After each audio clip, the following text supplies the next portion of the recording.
सूरज में पिछले कुछ दिनों से बड़े बड़े काले गड्ढे बन रहे हैं। ये गड्ढे किसी बड़ी घाटी की तरह गहरे और बड़े हैं, इतने बड़े कि इनमें कई धरती समा जाएं। इनके अंदर से बेहद तेज गति से गर्म सौर लहर निकल रही हैं। वैज्ञानिकों ने ताज़ा गड्ढा हाल ही में देखा था, जिसका असर अगले 2-3 दिन में पृथ्वी पर पड़ेगा। इनसे निकलने वाली सौर लहर दिक्कत कर सकती हैं। वैज्ञानिक इन गड्ढों को कोरोनल होल कह रहे हैं। ये सूरज के बीचों बीच बन रहे हैं। ये तब बनते हैं जब सूरज के ऊपरी वायुमंडल के इलेक्ट्रोफाइट गैसों यानी प्लाज्मा का तापमान गिरता है, लेकिन ये बाकी जगहों से ज़्यादा घना होता है। इस वजह से काले रंग का दिखता है। आपको बता दें, इन गड्ढों के किनारे सूरज की चुंबकीय रेखाएं मजबूत हो जाती हैं। ऐसे में वो गड्ढों के अंदर मौजूद सौर पदार्थों को तेजी से बाहर खींचती हैं।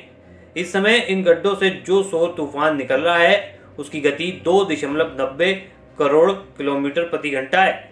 इस लहर में तीव्र इलेक्ट्रॉन्स, प्रोटॉन्स और अल्फा पार्टिकल्स निकलते हैं। इन्हें धरती की चुंबकीय शक्ति सोखती है। सोखने की प्रक्रिया में सूरज की लहर और धरती के चुंबकीय क्षेत्र में एक जंग छिड़ जाती है, जिसे जियोमैग्नेटिक स्टॉर्म कहते हैं। पृथ्वी के दोनों ध्रुवों पर वायुमंडल पतला है, वहां से सौर लहरें वायुमंडल को चीर कर अंदर आ जाती हैं। ऐसे में वहां पर रंग बिरंगी रोशनी तैरने लगती है, जिसे नॉर्दर्न लाइट्स कहते हैं। फिलहाल इन गड्ढों की वजह से जो सौर तूफान धरती की ओर आ रहा है वो G1 जियोमैग्नेटिक स्टॉर्म है, यानी उससे बहुत ज़्यादा खतरा नहीं है, लेकिन बिजली के ग्रिड और कुछ सैटेलाइट्स पर असर पड़ सकता है। यहाँ तक कि अमेरिका के मिशिगन और यूरोप के मायन के ऊपर नॉर्दर्न लाइट बन सकता है।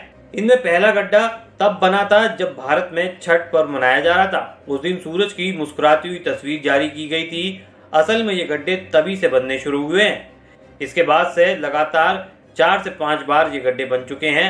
हाल में जो गड्ढे हैं वो 30 नवंबर 2022 को देखे गए थे। आमतौर पर सूरज से निकलने वाले तूफानों को धरती पर आने में 15 से 18 घंटे लगते हैं, लेकिन ये तब होता है जब वो बेहद तीव्र हो। अगर कमज़ोर स्तर का तूफान है तो उसे पहुंचने में 24 से 30 घंटे लग जाते हैं। इस समय सूरज का 11 साल का साइकिल चल रहा है, जिसकी शुरुआत 2019 दिसंबर में हुई है।